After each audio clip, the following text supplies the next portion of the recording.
Hey, house guests! Welcome to today's Big Brother 24 updates and spoilers. Hope you're all having a great Thursday so far. Our house guests of the day are Jason Morales and Alan Houston. Thank you both so much for the support. We could not do this without you, and we appreciate it so much. So thank you again. And if you guys want to be house guests of the day, check out our Patreon link in the info box below. It's only $1 for a holla. Woo! And I also, before we get started, want to thank yesterday's super chatters because that's a fantastic way to support our channel. So Susan Pengilly, Catherine Keys, Lynn Hurst, Charlotte Ward. Either way, Norm the Cat is back, Jefferson Tucker, and Debbie Prujgoda. Thank you all so much for your super chats. And I want to thank today's super chatters because you guys are also awesome. So Jefferson Tucker, thank you so much as always. And he says, I guess we should leave the updates and spoilers in the hands of our Heavenly Father. Oh my, don't worry. We're going to talk about Father God. And thank you though, Jefferson. Jody Cortez, thank you so much. And Jody says, I wish Paloma the best with her mental health. So sad. I know, right? So sad. I feel bad for her. I was not enjoying her gameplay thus far, but you never want to see someone leave. And yes, I'm going to spoil the spoiler, go out of order a little bit here, but like I'm sure most of you, if not all of you, know by now that Paloma, we think, has left the show. That's not 100% confirmed yet, but signs are pointing to it. So it's going to be very interesting tonight. Norm the Cat, thank you so much for the super chat. And Charlie Cutler, thank you so much for your super chat. Okay, let's get started because we have some things to talk about. So when we left off yesterday, Taylor and Terrence up on the block. And this is the final push before the first eviction. Has not been looking good for Taylor all week long, but both nominees have been doing their thing. They are putting in the work and trying to secure their safety. Terrence is really trying to rally together the older, more mature house guests. He's trying to pull together Michael, Daniel, Nicole, Amira.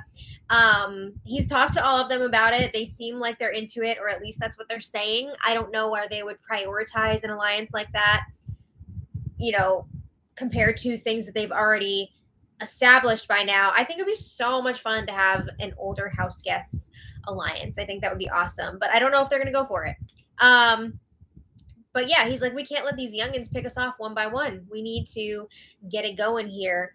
On the flip side, Taylor knows she's got an uphill battle here. She's not going to be able to get the votes to stay against Terrence. However, we do still have the backstage twist in play, and Taylor figures her best chance to stay, well, number one would be if she's not on the block anymore, but number two, if she is, for whatever reason, because of the twist, on the block against Brittany, whether it's just the two of them or if it's like a third nominee scenario where Brittany is up there with Taylor and Terrence, Taylor feels like that's her best chance to stay. So to prep for that potential scenario, Taylor wants to try and convince the girls that she is better for their games than Brittany would be. I mean, Brittany kind of effed up earlier this week, right? When she was trying to get on Pooch's good side and she sold out Amira to Pooch and was like, hey, Amira's targeting you, which is true, but Pooch believed Amira over Brittany, and then Amira was pissed at Brittany, so it was a whole thing. But anyway, some things to keep in mind here. We don't know how this backstage twist is going to play out yet mechanically. Like, we don't know how it works yet. We're in the dark about it. Honestly, I don't even know if they're doing it anymore because of what's going down. Excuse me, with Paloma. But also, America has been voting to save one of the backstagers, so that is also going to factor into this somehow. So, all right, that's where we're at for that. So Brittany and Michael were chatting in the storage room yesterday, and Brittany's like, "Oh, I'm in a much better mental headspace right now. I'm just gonna act like I'm safe this week, like everybody else is, because fake it till you make it. If you got that confidence, maybe people will be like, oh yeah, so Brittany's staying. It's all good. Maybe they'll just go along with it." So Brittany says, I guess I'm just gonna be myself and I guess not talk game. And Michael says, I think it's okay for you to talk a little bit of game with the people that you feel comfortable with. You could tell some people who you would put up if you were to win HOH, and that could be some incentive for certain people to keep you. And Brittany's like, yeah, I get what you're saying. And she thinks maybe it would be even better to tell the people that she's cool with that she would keep them safe if she won HOH. So instead of like dropping names for targets, just telling the people that she's cool with, look, you're good with me, you're not on my radar, and leave it at that. So you're not dropping names that could come around and bite you in the butt. So Brittany says she's going to be social butterfly, and she's going to try not to give off that like desperate energy because people can smell it from a mile away. So she doesn't want any of that. But Brittany also brings up, Michael, you just seem to be in such a better spot now. I'm not hearing your name come up as a potential target or even a nominee for next week. And Michael agrees. He's like, oh, I feel so much better. People are approaching me about working together. It's wonderful. So you love to see that for Michael. So Brittany also mentions she's down to potentially be a part of Terrence's group of older house guests. She fits in that group of people. She hasn't really been approached about it yet. She hasn't been brought into it by Terrence, but she's heard about it through the grapevine, and she's definitely down to be a part of that. And I feel like they should add Brittany, right? I mean, Brittany is looking for people to work with right now. She's looking for allies. So if somebody could scoop her up, that would be great. All right. So a little later, Taylor is campaigning to Alyssa in the golf bedroom. And Taylor says, all right, I know that I don't have the numbers against Terrence, but I would appreciate your vote, Alyssa, if Brittany is somehow also on the block with me. So this is just such a difficult situation for the nominees and for the backstage people this week, because the way they have to go about campaigning and being like, well, if this happens or this happens or this happens, like, could you maybe do me a solid?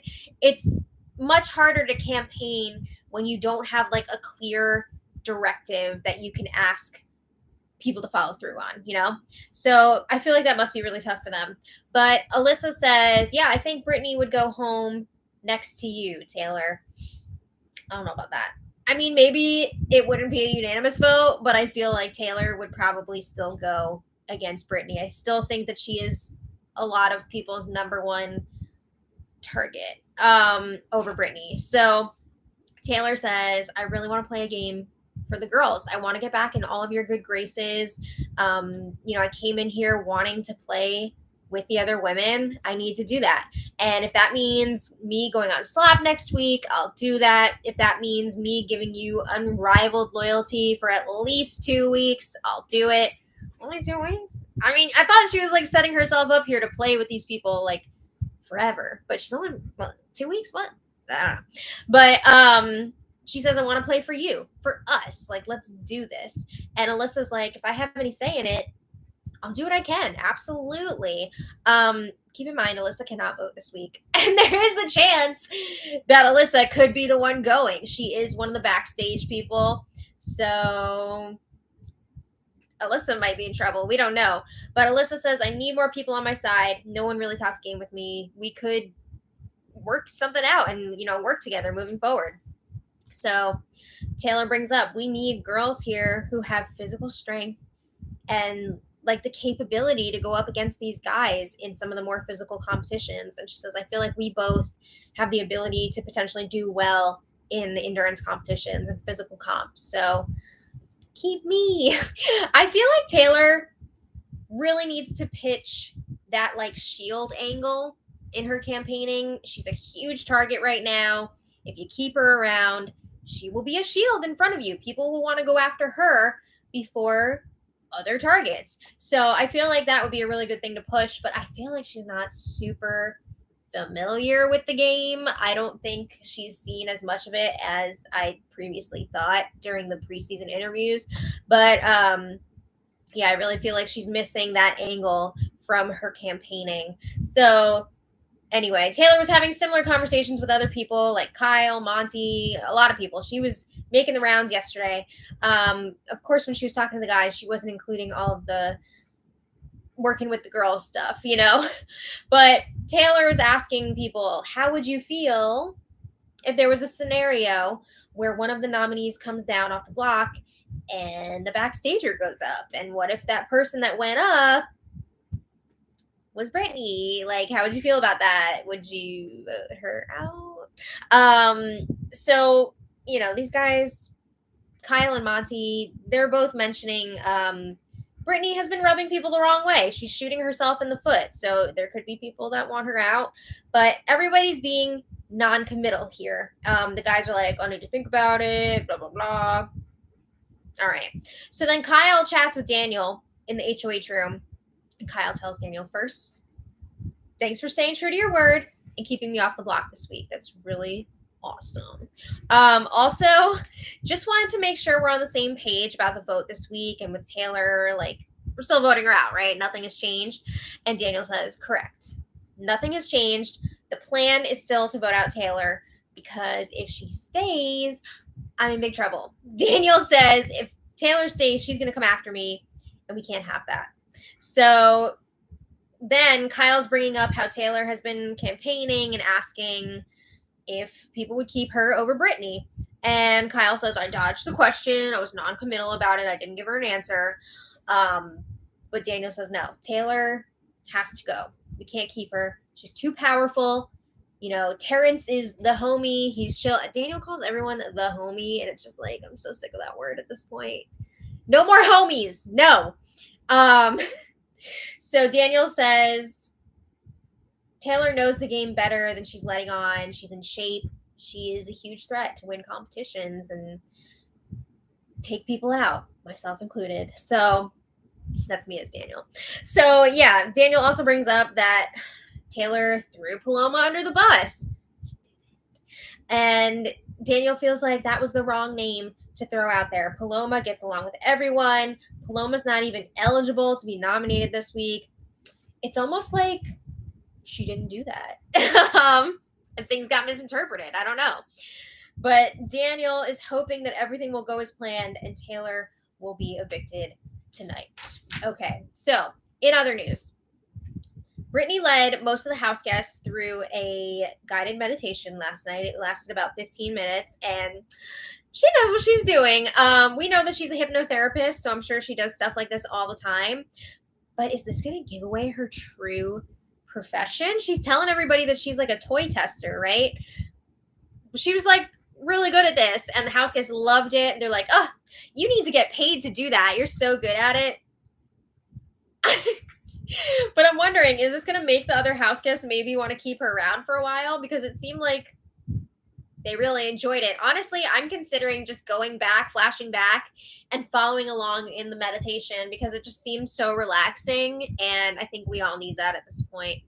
But anyway, that was a thing last night. So while that meditation was going down, Amira and Jasmine were chatting in the bathroom, and they're getting nervous because all of the house targets that people have been talking about are women. What? Okay. I mean, if you think about the house targets that we've been hearing, obviously Taylor for this week, and then Indy and Brittany, it's almost like the guys are working together. I don't know. But Amira and Jasmine, they agreed they cannot let this happen. They can't let all these girls leave one after another. So they agree Indy cannot go next week. She might not know a ton about this game, but she is loyal.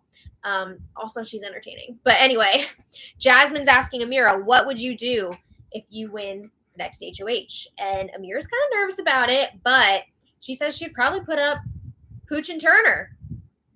Gotta go for it, right? Gotta split those two up. She also mentions Joe. He is, potentially a physical threat in competitions, but they agree Pooch is a problem. He's making alliances with everybody. He's wanting all these girls out. And Turner is obsessed with Pooch. He's always with him. Turner is really going for that HOH. So they're like, we can't have this. We need to nip it in the bud. All right. So then things really took a turn last night. The feeds went down at 8:42 p.m. Big Brother time, and they've been down since then. They didn't come back at all last night. They've been down all day today. They probably won't be back until after the episode airs tonight. So it's really looking like Paloma has left the game. There's been something going on with her. She has mentioned that the house has been messing with her mental health, which is very worrisome. And I don't want to speculate too much about it because I feel like that's not fair to like try and diagnose somebody like that from watching the live feeds.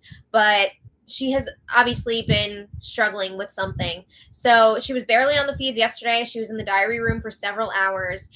So it would make sense if she did leave last night, and that's why the feeds have been down. Also, Hamster Watch, very, very reliable Big Brother updater for many, many, many, many years.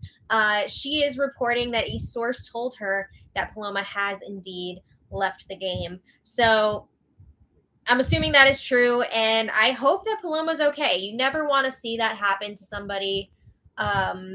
It's horrible, and I hope that she is doing okay now, and I wish her all the best moving forward. But what does this mean for the eviction tonight? Are they still gonna do it or what? Paloma was one of the backstagers, so that kind of throws a wrench in the works for like the twist. Also, I know Sharon Tharp from Us Weekly interviewed Julie today. A lot of media outlets interviewed Julie today. I guess they do it every week on eviction day. And according to that interview, they have thrown out the script for tonight's episode. They will also be addressing the Paloma situation tonight. We'll get some sort of clarity on that issue. Julie didn't say if there was going to be an eviction or not. So I don't know what's going on there. But it also sounds like there will be a new twist introduced tonight. Something to do with like pairing up the house guests as besties. There's going to be some sort of a new competition. I don't know if it's related to the backstage thing or if it is a new twist completely. But it's going to be a wild episode tonight. And I also have to mention